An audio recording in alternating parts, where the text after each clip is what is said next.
And Matt Eberflus officially is expected to return for the 2024 season per league sources. So again, the Bears not making a coaching change. Matt Eberflus officially expected to return for the 2024 season. Just got this in from Adam He deserves to stay. Breaking news there. Agreed. I want to start with you, Jeff. What impact do you think this is going to have on Justin Fields in Chicago? So this is interesting, right? Because my whole thing has been keep Fields and let's trade the pick and let's surround him with some really talented players. Let's build this team and make it the right way. And part of my issue was if you were going to get rid of Fields, then you would have to get rid of Flus, because why would you bring a new quarterback? It's kind of the Chicago way, right? You bring a quarterback in with a lame duck coach, kind of vice versa. That just never fits. So now that he's going to be in place, I think for me, it's even a stronger position to keep Fields, build this team for the long term.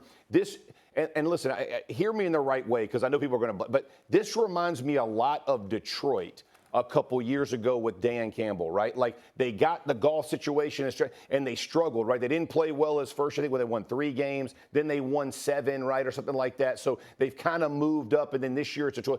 You got to give coaches a chance to develop. And you know, Fields has been injured. Can I add one more thing in? They have fired their offensive coordinator, Luke Getsy. Yeah, I didn't know if that was public, so I didn't want to say that. Yes, they did so fire they did the let go OC, of him. retaining head coach. And so the other portion of that was what I was going to say. I didn't know if that was public yet. But the other portion of that is now you're going to have Justin Fields' third OC, which is concerning. So it's just like they're not giving they give the smoke signals, but they're not all consistent. I did think Flus deserved a chance to stick around. I think they're moving in the right direction, but I think you go get receivers to surround them. I think you build this team the long way. You can 5th-year option them and franchise them. Give them the Kirk Cousins principle if that's what you want to do, and make him earn it. But ultimately, I don't always think there's a pot of gold at the end of the draft line. Yeah, it's a very tough call. I'm not sure what to do here. Williams obviously is available. It's a franchise that passed on Mahomes and Josh Allen, and drafted Trubisky. Right. That's key. So they are not good with these QBs. He was bad on Sunday in Green Bay. Did you see it? Yeah, played 143 poorly. yards, 5 sacks. He did not move his team. It sounds like, based on what you just said, you're much more knowledgeable about this than me. You know, they got rid of the offensive coordinator, kept the coach. That makes you think they're going to keep the quarterback. Boy, you're going to give up on Williams there, and he turns out to be great. Yeah. Because I don't think Fields is ever going to be great. Great. And don't forget, you got that 5th-year option coming in. You're going to have to pay him $40 million here eventually. You could 5th year and then franchise him. But he's going to get the average quarterback, though. He's going to get his money. Big money, but he's not going to get that long-term, 50-a-year type deal. Stevie, it's a very tough call. I could go either way with it. They're going to probably, as Jeff said, keep Fields. Let me hear your take. Go ahead. My attitude is because you're keeping Eberflus, you're definitely keeping Justin Fields. What has Eberflus done to show you that he's worth keeping on board to start over with a new quarterback? I understand that neither of you believe he should have been fired. And I get that because obviously they ended the season relatively strong. Give credit where credit is due after a 3-8 start. I get that. I understand it. Plus, we saw some growth from Justin Fields. We get that too.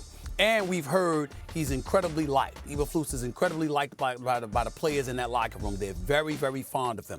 Fair enough, no problem. But he hasn't done enough to make you say, I want to keep him but get rid of the quarterback he's been working with. That's the issue here. This is not Bill Belichick that we're talking about here. This is not John Harbaugh that we're talking about here. This ain't Jim Harbaugh about to come from Michigan to wherever he's going to go. Hopefully the Los Angeles Chargers. This is none of that. Eberflus is a guy that had some things to prove as well. Halfway into the season, people were saying it's automatic. There'll be wholesale changes in Chicago. Ryan Poles, even though he was hired, remember, Eberflus was hired a day later. That means Ryan Poles didn't interview him for the job. It was Chicago ownership that had put Eberflus in place, and Ryan Poles took that job knowing that Eberflus was going to be named the coach the next day. And so we have to understand stuff like that and recognize this. In the end, Caleb Williams, in a lot of people's eyes, is considered and perceived to be better than Justin Fields. If he's that good, you got the number 1 overall pick. You can get at least a couple of first-round picks along with additional picks and maybe players to get a hold of that number 1 pick, okay? My question is he better? Is he significantly better to the point that you go with him instead of Justin Fields, or you have enough faith in Justin Fields to sit up there and trade that pick. By keeping Eberflus, it tells me it's the latter. You have enough faith in Justin Fields. You're looking at the pieces around him, the additional pieces you could accumulate to build this team. That's why you kept Eberflus, because you plan on keeping Justin Fields. That's the only thing that I can deduce. Yeah, and S.A., the other thing I would tell you is when you heard at the end of the season for all the exit interviews, the DJ Moores, these guys coming to Fields, you know, for lack of a better term, to his side, right? To say, hey, we want to vouch for our guys. It sounds like Fields is a very well-liked guy in the locker room. Like, dudes want to play for him, similar to what you're saying about Eberflus. Like, dudes like him, and they want to be with him, right? And so when as guys are exiting and they're saying, hey, can you win with this guy? It goes a long way. They're trying to build a culture in a locker room. They're trying to adapt and adjust. And if everybody is on board with one guy, it's hard to move a different direction in an organization that we have seen make so many moves that it just crushes them as an organization and so many misses. I think probably they're just thinking, hey, man, patience may pay in this situation. I think Steve got one right. I think Stevie hit it 100%. You keep the coach, you probably keep the quarterback.